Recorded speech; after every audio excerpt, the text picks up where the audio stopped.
Hi అండి, welcome to నా చిన్ని లోకం.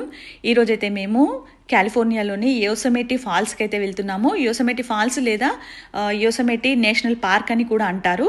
ఇక్కడ చూడండి, రెండు అందమైన కొండల మధ్యలో నుంచి అయితే వెళ్తున్నాము. ఇక్కడ ఈరోజు మేమైతే వేగస్ నుండి ఆల్రెడీ మీకు వేగస్ వీడియోస్ అయితే షేర్ చేశాను కదా, అక్కడి నుండి మళ్ళీ మేము కాలిఫోర్నియాలోని ఇక్కడికి ఫ్లైట్లో రావడానికి అయితే 1.5 hour టైం పట్టింది. ఇక్కడి నుంచి అయితే ఇలా కార్లో బయలుదేరాము. ఇలా మనమైతే దాదాపు 2.5 గంటల పాటైతే మన మొత్తం కొండల నడుమలే ప్రయాణం చేస్తూ ఉండాలి. ఇట్లా చూస్తుంటే కనుక మనం మొత్తం బండరాళ్ళు కానివ్వండి, పెద్ద పెద్ద కొండలు, గుట్టలు, అలాగే ఇట్లాంటి అందమైన ప్రకృతి నడుమనే మన ప్రయాణం అంతా సాగుతుంది. ఇప్పుడైతే అంతా సమ్మర్ కాబట్టి మేము వచ్చింది, మాకు మంచు వల్ల కానివ్వండి ఎట్లాంటి ప్రాబ్లం అయితే రాలేదు. లేదంటే మొత్తం అంతా కూడా మంచుతో కప్పబడిపోతుందంట. ఇట్లా కొండలన్నీ చూస్తున్నారు కదా ఎంత బాగున్నాయో. ఈ అందమైన కొండల్ని హైక్ చేస్తూ ఉంటారంట పైకి. ఇంకా చాలామంది అయితే సైకిళ్ళ పైన కానివ్వండి లేదా నడుచుకుంటూ అట్లా వెళ్తూ ఉంటారు. మధ్య మధ్యలో అయితే టెంట్ వేసుకొని ఇంకా నైట్ కూడా స్టే చేస్తారు. అట్లా స్టే చేసినా కూడా చాలా వరకు మంచిగా రెస్ట్ రూమ్స్ కానివ్వండి, ఇంకా హోటల్స్ అట్లాంటివి కూడా మనకు మధ్యలో అన్ని రకాల ఫెసిలిటీస్ కూడా ఉంటాయి. ఇంకా ఇలా మనం వెళ్తూ ఉంటే మధ్యలో బోర్డులు కూడా కనిపిస్తుంటాయండి. ఎందుకంటే ఇక్కడ చాలా రకాల జంతువులు, ఎలుగుబంట్లు అట్లాంటివి కూడా అటాక్ చేస్తూ ఉంటాయి. దానికైతే ఎవరి బాధ్యత ఉండదు కదా, ఎందుకంటే వాటి ప్లేస్లోకి మనం వచ్చాం కాబట్టి మనమే జాగ్రత్తగా ఉండాలి. ఇట్లా వెళ్తూ ఉంటే చూడండి, మనకైతే ముందర చాలా అందమైన కొండలైతే ఎంత కనువిందు చేస్తూ ఉంటాయి. ఇలా ఆకాశాన్ని అందుకునే విధంగా అయితే మన ప్రయాణం అంతా కూడా సాగుతూ ఉంటుంది. ఇట్లాంటి కొండల మధ్యలో నుంచి వెళ్ళేటప్పుడు అయితే మనకు చిన్న చిన్న జలపాతాలు అట్లాంటివి కూడా కనిపిస్తూ ఉంటాయి. అవే కాకుండా మనకు వ్యూ పాయింట్స్ ఉంటాయండి. అంటే మనం ఎక్కడైనా ఆగి జలపాతాలు చూడాలనుకున్నప్పుడు అయితే వ్యూ పాయింట్స్ కొన్ని ఉంటాయి. వాళ్ళు సూచించిన దగ్గర మాత్రమే మనం ఆగాలి, ఎక్కడ పడితే అక్కడ ఆగే విధంగా కూడా ఉండదు. ఇలా ఎత్తైన కొండల మధ్యలో నుంచి పోతున్నాం కాబట్టి ఇక్కడ స్పీడ్ లిమిట్ కూడా ఉంటుంది. సూచించిన విధంగా మనం దాన్ని అనుసరించి పోతే మాత్రం సేఫ్టీగా ఉంటుంది. ఇక్కడ చూస్తే మనకు ఇట్లాంటి జలపాతము ఇది చాలా పెద్దగా ఉంటుంది.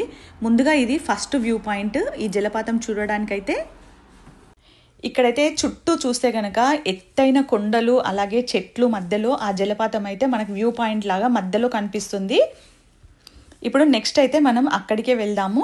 అంటే మనం స్టెప్ బై స్టెప్గా ఈ జలపాతంకి వెళ్ళే దారి, అలాగే దీన్నైతే హాఫ్ డోమ్ అంటారు, అక్కడికే హైక్ చేస్తారండి. ఇంకా అదైతే మొత్తం 8,000 కిలోమీటర్ల పైన ఉంటుంది. ఇక్కడైతే మనం చూసే ఈ జలపాతం చూడండి ఎంత అందంగా ఉందో. పై నుంచి కూడా ఇట్లా స్టెప్ బై స్టెప్లా 3 స్టెప్స్లా కనిపిస్తుంది మనకైతే. ఇదైతే ఇంకా మనం చెప్పడానికైతే అసలు మాటలు లేవు ఈ జలపాతం గురించి అయితే. ఇలా పొడవాటి చెట్ల మధ్యలో ఈ జలపాతం అయితే ఉంది. ఇంత పొడవాటి చెట్లు ఉన్నాయి కదా ఇక్కడ, ఇవైతే 100 అడుగుల ఎత్తులో ఉంటాయి. ఇవి చూడడానికి ఎంత అందంగా ఉంటాయో అంత ప్రమాదకరం కూడానండి. ఎందుకంటే యుఎస్లో చాలా వరకు అడవులు తగలబడిపోతూ ఉంటాయి కదా, అవి ఈ చెట్ల వల్లనే. ఎందుకంటే ఆకాశాన్ని అందుకునేలాగా ఉంటాయి కదా చెట్లు, అది వెంటనే నిప్పంటుకుంటుంది. ఇక్కడ చూస్తే ఇవి మనం జలపాతం దగ్గరికి వెళ్ళాలంటే చూడండి, ఇలా పెద్ద పెద్ద బండరాళ్ళ మధ్యలో నుంచి అయితే ఆ జలపాతం దగ్గరికి వెళ్ళాలి. ఇంకా ఇక్కడ వెళ్ళే వాళ్ళు కూడా, అంత దగ్గరికి వెళ్ళే వాళ్ళు కూడా చాలా తక్కువనే చెప్పాలి. ఇక్కడ చూడండి, నేనైతే టోటల్ జలపాతం దగ్గరికి కూడా వెళ్ళాను. ఇంకా నెక్స్ట్ అయితే మనం ఇట్లా టన్నెల్ మధ్యలో నుంచి పోవాలి ఆ జలపాతం దాటినాక.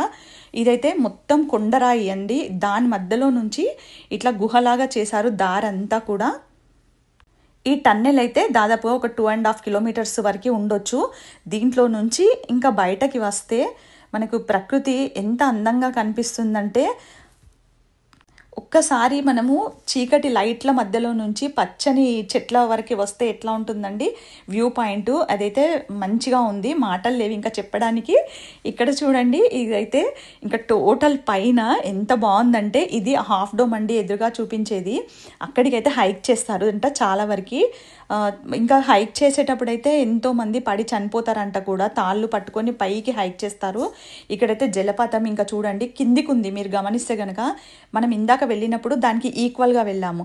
అంటే టోటల్ స్టెప్ బై స్టెప్లో చూపించాను. ఫస్ట్ వ్యూ పాయింట్ దగ్గర అయితే దూరంగా కనిపించింది, నెక్స్ట్ అయితే దగ్గరికి వెళ్ళాము. ఇప్పుడైతే ఆ జలపాతమే కిందగా కనిపిస్తుంది చూడండి. ఇక ఇక్కడికైతే సన్ రైజ్ చూడడానికని ఇంకా నైటే వచ్చేసి అన్ని టెంట్లు వేసుకొని కూడా పడుకుంటారు. ఇప్పుడైతే మేము సన్ రైజ్ చూడడానికని వచ్చాము ఇక్కడికి కూడా మేము. ఇలా చూస్తే పైనుంచి కిందికి చూస్తే కనుక అన్ని జలపాతాలు ఉన్నాయి చూడండి. టోటల్గా మనకు మెయిన్ది పెద్దది ఎక్కడి నుంచి ఉందో అక్కడి నుంచి స్టెప్ బై స్టెప్గా కూడా కింద అంతా కూడా దారి పొడవునా మనకు అంటే పైకి వచ్చేటప్పుడే ఇవన్నీ కూడా చూసుకుంటూ రావచ్చు. మనకు వ్యూ పాయింట్స్ ఉంటాయి చాలా వరకు. ఇట్లా ఇదంతా చూస్తుంటేనైతే మనకు వేరే లోకంలోకి వచ్చామా అన్న ఫీలింగ్ అయితే నాకు అట్లా అనిపించింది. కొత్త వాళ్ళకి నా వీడియో కనుక నచ్చినట్టయితే లైక్, షేర్, సబ్స్క్రైబ్. నాకైతే ఇంత అందమైన ప్రదేశం చూసినందుకైతే చాలా సంతోషంగా అనిపించింది. Thank you for watching.